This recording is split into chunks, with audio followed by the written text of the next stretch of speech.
தலைப்பு: மந்திரக்காடு. காடு. ஒரு அழகான கிராமத்தில் குமரன் என்ற நல்ல மனசுக்கார பையன் வாழ்ந்தான். அவன் எப்போதும் எல்லாருக்கும் உதவி பண்ணுவான். ஒருநாள் அவன் காட்டுக்குள் சென்றபோது அங்கே இருந்த ஒரு பழைய பெரிய மரம் பேச ஆரம்பித்தது. மரம் சொன்னது: குமரா, இந்த காட்டில் ஒரு மந்திரச் சாவி இருக்கு. நல்ல மனசுக்காரன் மட்டும்தான் அதை பாதுகாக்க முடியும். கெட்டவர்கள் எடுத்தால் உன் கிராமத்துக்கு பெரிய ஆபத்து வரும். டோட்.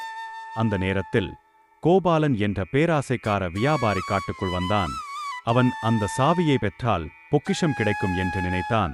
குமரன் அதை பற்றி அறிந்ததும் கோபாலனை தடுக்க முயற்சித்தான். டோட். குமரன் விலங்குகளிடம், மரங்களிடம் உதவி கேட்டான. மரங்களும் விலங்குகளும் சேர்ந்து கோபாலனை குழப்பின. அவன் காட்டுக்குள் வழி தெரியாமல் அலைந்து கொண்டிருந்தான். இறுதியில் குமரன் அந்த மந்திரச் சாவியை கண்டுபிடித்து மரத்திடம் ஒப்படைத்தான். மரம் ஆசீர்வதித்து, நீ நல்ல மனசோடு நடந்ததால் உன் கிராமம் எப்போதும் வளம் பெறும் என்று சொன்னது.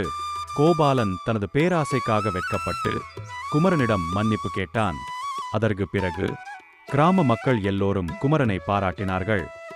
கதை முடிவில் குழந்தைகளுக்காக ஒரு நல்ல பாடம்: புத்திசாலித்தனமும் நல்ல மனசும் தான் பெரிய செல்வம். டோட். Astérisque, astérisque.